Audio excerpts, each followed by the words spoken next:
Mr. Bahar, good morning. Good morning. Thank you. Good morning. May it please the Court? Ken Behar for Salisbury.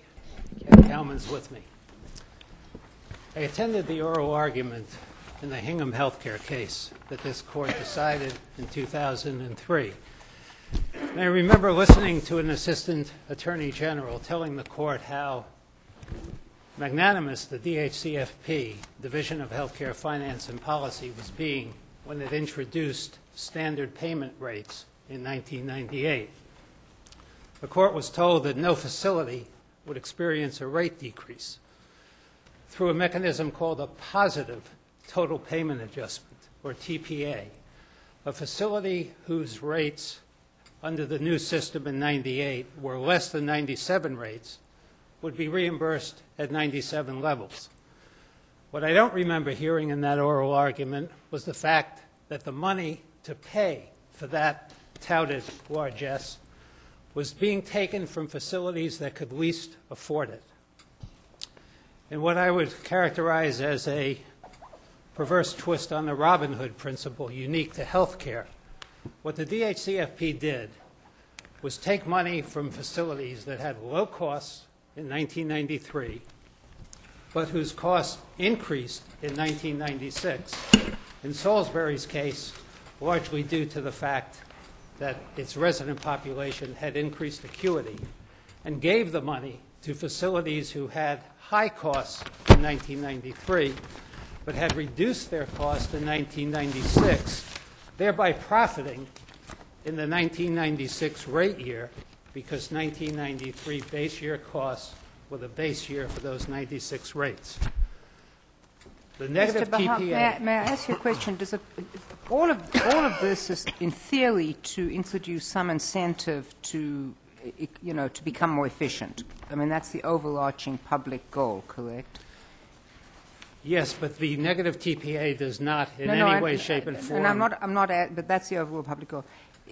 The increased acuity, which means increased expenses from your client's point of view, is that a function of coincidence? Is that a function of the existing patients? Is that a function of the change of the population that your client has sought? Yes, it's a function of the change, because what happened in 1996, the acuity level determined by the state for the Medicaid resident population of the facility had spiked. The management minutes, which are the measure of acuity, went up dramatically.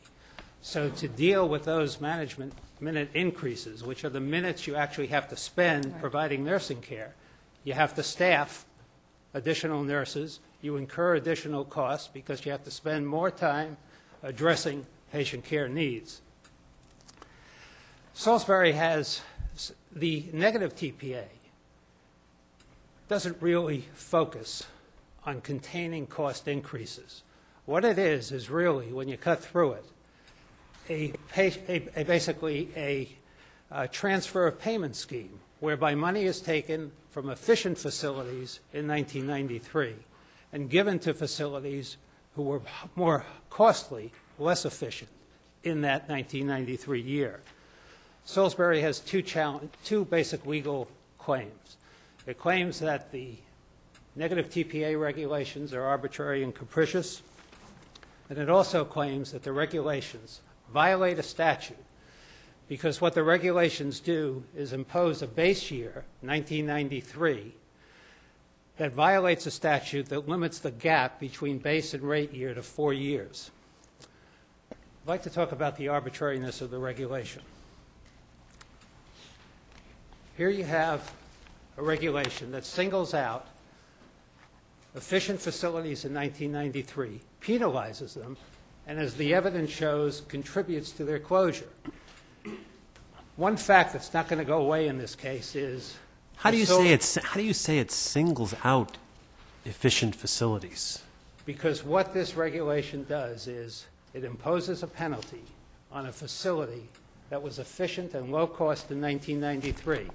The fact that won't go away in this case is that Salisbury was subjected to negative TPA penalties of $4.96 in 98 per diem, $7.20 per diem in '99, because it was an extremely low-cost provider in 1993. And you established that how and in what forum? Basically, Your efficient operation compared to the rest of the industry? Basically, it's all set out in the brief. The levels beneath all the applicable ceilings, caps, rate limitations, Salisbury was substantially below each and every limitation, cap, and ceiling that the DHCFP saw fit to impose, both in 1993 and 1996. And from that, you stood out from the rest of the industry as a very different case. Well, they were certainly efficient in its own behalf. It was certainly low cost. And compared to the rest of the industry, which is what the caps and limitations do, they look at industry data. Salisbury, compared to to other facilities in the Medicaid program, was definitely low cost, which cannot be said for every other facility. The Attorney General argues that the reason that your calculation is wrong is that the 9% TPA is a cap on the increase in Salisbury's 98 rates, not the rate for inflating costs from 97 to 98. If 93's costs had been used to calculate your 98 rates, those rates would not have been subject to the cap at all. Could you respond to that, please? Yes, basically, the actual rate calculation that Salisbury's reimbursement expert reproduced, that appears on page 93 of the record appendix, what it shows is that the rate calculation is derived solely from 1993 costs. This is not a cap on 1996 costs.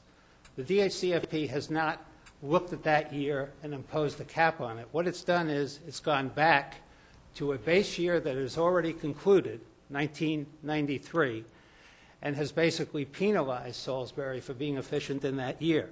If you look at the calculation, which I need this court to do, it's important to look at what's there and what isn't. What isn't there is Salisbury's $2.7 million 1996 expenditure on nursing.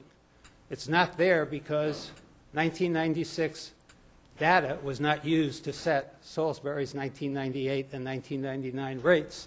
Well, it was. I mean, it just was, as a matter of fact. If you look at the actual, all that the 1996 information does is it goes to the gap between 1998 weighted rates and 1997 weighted rates.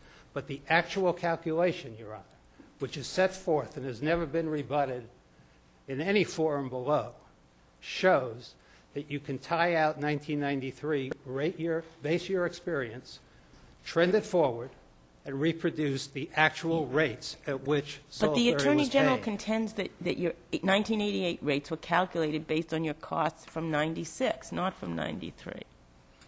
But that's not what happens. Is the negative TPA creates a lower of.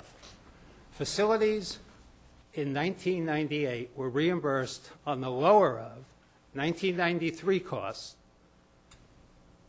trended forward by inflation factors, times 9%, versus, and those are facilities that were subject to the negative TPA. The majority of facilities were reimbursed on the basis of 1996 costs. What the negative TPA does is it goes back in time to a year outside the 4-year statutory window and uses that as a base year.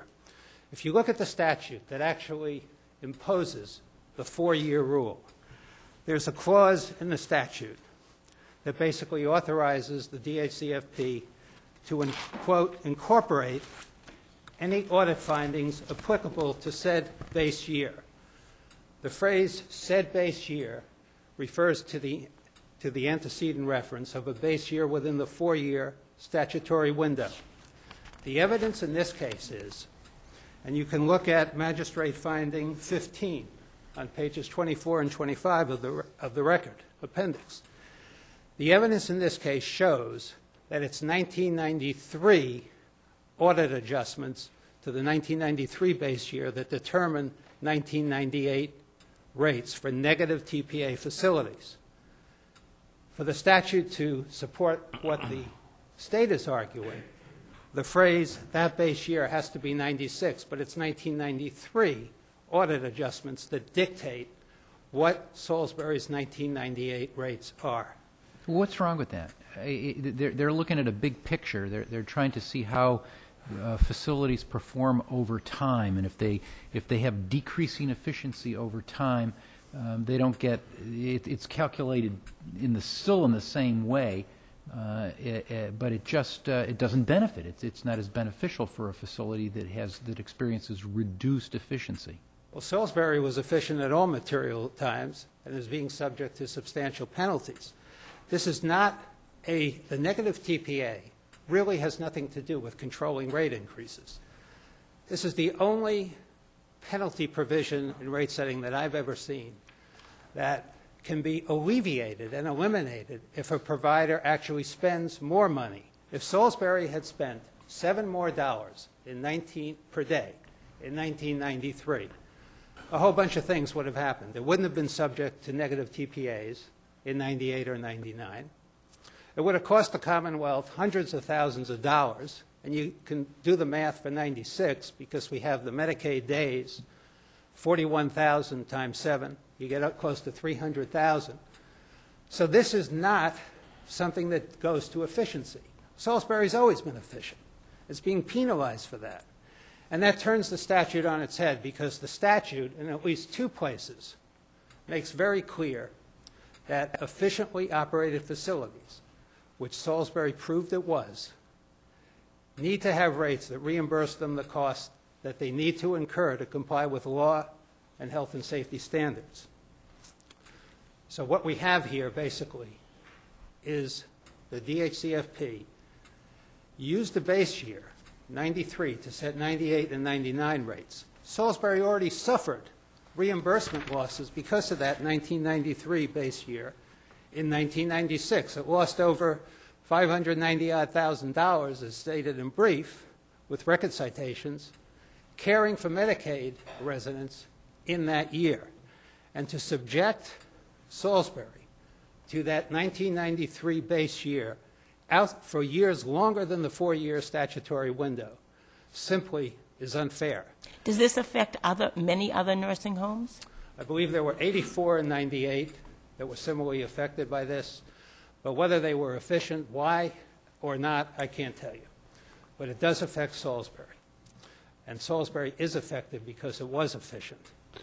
We have a state health... As you point out in your reply brief, the Attorney General simply says, I don't know whether or not they were efficient. Right, and it's because of that that Salisbury submits that, yes, it's a rigorous standard of review to challenge a regulation. Salisbury has always owned up to that.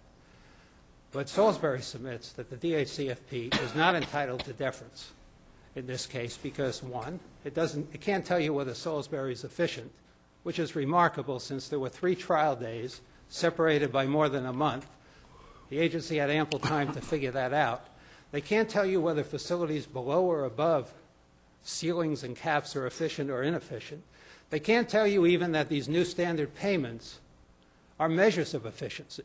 And where you have a statute that talks about efficient and economically operated providers, Salisbury submits that the DHCFP is not entitled to deference because it didn't consider a major factor that the legislature said is important.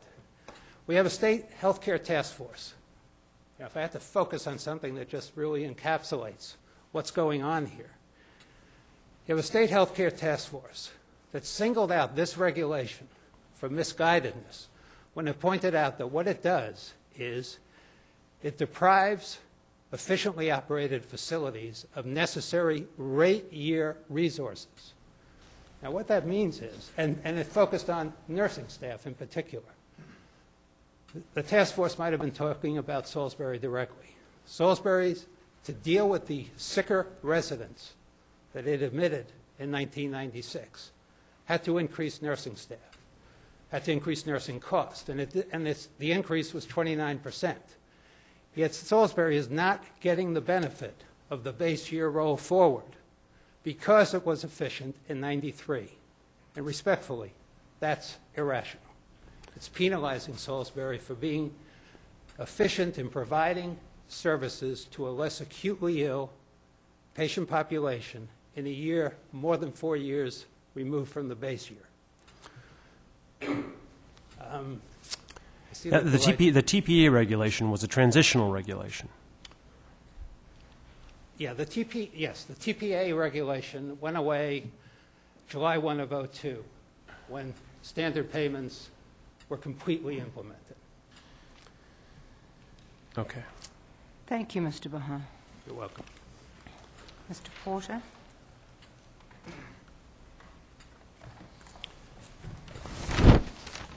How do you respond to that, Mr. Porter? How do you respond to that? How do you respond to that argument? To which exactly, Your Honor? To the argument that they're being penalized for being efficient in 1993 and that the rates were in fact set based on a 1993 base year. There is nothing in the TPA regulation that would be correctly characterized as a penalty toward Well, it may not on its efficiently- face be characterized as a penalty, but it certainly appears to have had a penalizing effect here. It's respectfully, Your Honor, it did not. What Mr. Behar did not mention in his presentation is that over the 2 years at issue, 1998 and 1999, Salisbury's rates were increased by 15%. They were increased 9% between 97 and 98 and 6% between 98 and 99. What Salisbury's arguing for in this case is a total increase of 27% between 1997 and 1999. Without the Mr. Porter, I understand that, but frankly, that is meaningless to me. Because if you have a change in population, which by regulation, so you have increased acuity, the Commonwealth says you've got to have so many staff. You look at the number of hours that you have to provide, care to these frail elderly people, and you say, well, it's 29%. That's meaningless to me. It's absolutely meaningless because it might be that you had a population that had changed so dramatically that you had a 60% increase in actual efficient costs. With all due respect, Your Honor, the regulation was promulgated against a very specific statutory backdrop, which is Chapter 118G, Section 7, provides that the division, and I quote, shall control rate increases. And so in this case, although Salisbury's costs increased between 1993 and 1996, its rates would otherwise have increased very dramatically.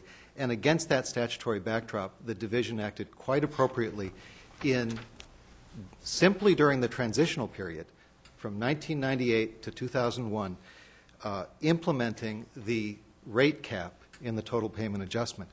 The important thing to remember, I think, is that it was a transitional system.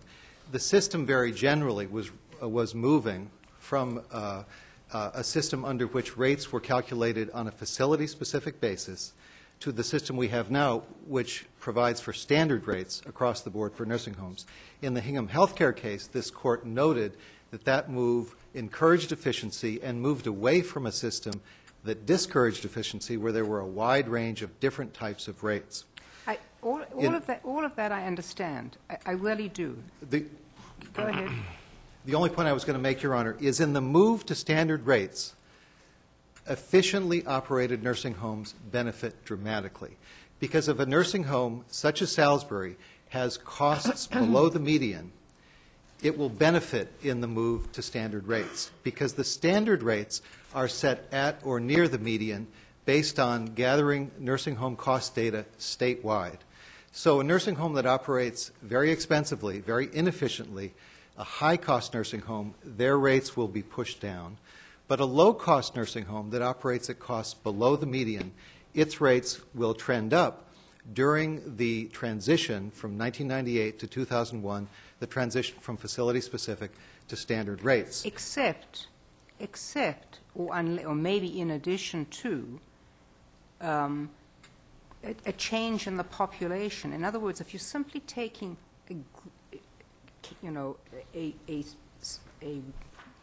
a formula-driven, permissible increase, but you've got a change in population, it seems to me that you may end up, in fact, penalizing either efficiently or inefficiently. Now, as far as I can see, Salisbury is correct in saying you don't know if they were efficiently run or not.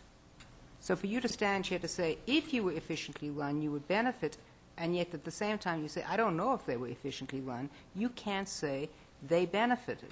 Well, we can say, I believe, Your Honor, because, first of all, it's not the division's task to prove in this case whether or not Salisbury was efficient. It's Salisbury's task to prove that the rates violate the statute. And in this case, all we need to know, really, is that Salisbury's costs were below the median. And to the extent the standard rates are going to be set at the median, it will benefit in the transition to standard rates. And how do you account for an increased acuity or a change of patient population in that period of time? Well, I think it was accounted for here by a very significant rate increase between 97 and 99 of 15%. Was it based on their existing 1993 rates? Salisbury is entirely incorrect in suggesting that the 1998 rates were based upon an illegal base year of 1993. As I believe Justice Cordy's question suggested, question to Mr. Behar, that's wrong simply as a matter of fact. One can look at, in this record, the rate calculations for 1998 and 1999, which appear at pages 453 and 468 of the record appendix. They use the exact cost data that comes from the 1996 cost report submitted by Salisbury, which appears at record appendix page 411. We also know from Mr. Berolini's testimony, the division's witness, that 1996 was the base year. Can I just ask you a question on that? And I'm now looking at the reply brief. The claim here, at least one of the claims, is that the negative TPA didn't cap the facility's 1998 rates. It imposed the lower of the 1996 data, facility-specific and industry-wide, subject to the 5.2 to 5.12 inflation cost adjustment, or 1993 data, solely facility-specific, subject to the DHCFP chosen. Is that correct? That is not correct, Your Honor. The way the calculation worked was that based on 1996 costs, Salisbury's rate was preliminarily determined for 1998. If the increase in rate for that year exceeded 9%, under the TPA regulation, the rate increase was limited to 9%. In Salisbury's case, on the preliminary calculation, its increase would have been 14.76%. So the 1998 rate calculation had nothing, had no incorporation or no use of 1993 costs. In fact, the reason that Salisbury qualified for such a large jump in its rate in 1998 was that 1996 costs were used. A much more informative document is Exhibit 36, which the division submitted at the Dalla hearing, which is also part of the record in this case, which showed that if, in fact, 1993 costs had been used, those much lower 1993 costs, that trending those forward using the inflation factors that the division used, Salisbury's rate would have been between $3 and $4 less using the 1993 costs, its per diem per patient rate. Then it actually was with the 9% cap in 1998. That's correct. So the actual 1998 rate was $93.76. If that rate had been calculated based on 1993 costs, it would have been $90.18 at the highest. There were actually alternative methodologies that the division used. So it's very clear on the face of the record that 1996 costs were used, and that had the lower 1993 costs been used, Salisbury's rate could never have approached a 9% increase had it just simply been increased for the inflation factor during those years. So the argument that 93 came into play simply goes nowhere. Is it correct? I mean, just so I understand these concepts. I take it for everybody, for all nursing homes, their 1996 rates had some correlation to what their rates had been in 93. That's true for everybody. Did you mean their 96 rates, Your Honor? Yes. Or- Their 96 rates did, and therefore, when you're looking at 96, yes, it has some correlation to what happened in 1993. Yes. But that is true for everybody, whether they're getting a negative TPA, a positive TPA, or no TPA cap of any kind. Yes, that's correct. And to take that even one step further, whether the TPA is imposed in 1998 is a question of what the 1997 rate was, because if the 98 rate increases by more than 9%, it's limited to that 9%. The 97 rate, of course, is calculated based on 1993 costs. But as Judge Kottmeyer found in the Superior Court, that doesn't mean the 1998 rate is based on 93 costs. Every year's rates have to somehow or other incorporate past year's rates, is what you're saying. Well, in Not this going case, forward. the 1998 rates specifically are based on the 1996 costs. They're simply capped at 9%, and that cap is determined with reference to the prior year's rates, 1997 rates, which are based on the 1993 costs. Can I move? So, But yeah, go ahead. No, finish. You have actually explained to me how it works, but why is the net effect of that not to penalize those institutions that were efficient? I think penalty is respectfully, Your Honor, the incorrect characterization. The legislature was wrestling with a number of things when it promulgated Chapter 118G. Right. One of them, of course, was the need to promote efficiency. And it's very strong statutory language. It says the division shall control rate increases. So to call it a penalty is one thing. I think more correctly it would be characterized as faithfully adhering to the mandate to create incentives to nursing homes to control cost increases. It's not a penalty. Well, let me put it this way. I have a very inefficiently run nursing home, very inefficiently. The division says, I don't care if it's efficiently run, I'm just treating them all the same. But I've got a very inefficiently run one, and I've been able to, based on the old facility-specific mechanism, being able to keep running it inefficiently. Now I see, that we've got a changed environment, so I begin to impose efficiencies. I mean, I can begin to impose efficiencies without making it impossible to provide the level of nursing care that I need to provide to acute patients. I've got quite a lot of fat in there before I'm going to be harmed by any cap in the increase. Mm-hmm. If I'm very efficiently run, I'm lean and mean, and I have a patient population that changes, and I have increased costs. I'm still efficiently run, but I'm running into a cap. I don't care whether you don't like the word penalized, but it seems to me that the inefficiently run nursing home is in fact better off because all the division is doing is looking in terms of percentages. Even if there's a way to pull out a small piece of this methodology and see a benefit to an inefficiently run nursing home, in general, the move to the standard rates will I don't disagree with you. And so, in general, and it'll overall squeeze out inefficiencies, but the people on whose back that may have to be borne are the people who were efficient to begin with, and that seems counterintuitive. Well, I think it's a question of degree, Your Honor. There's nothing about the rate cap that appears in the TPA regulation that singles out efficient, inefficient, or nursing homes in the middle. It simply, under the statutory mandate, limits the rate increases that any nursing home can incur from year to year.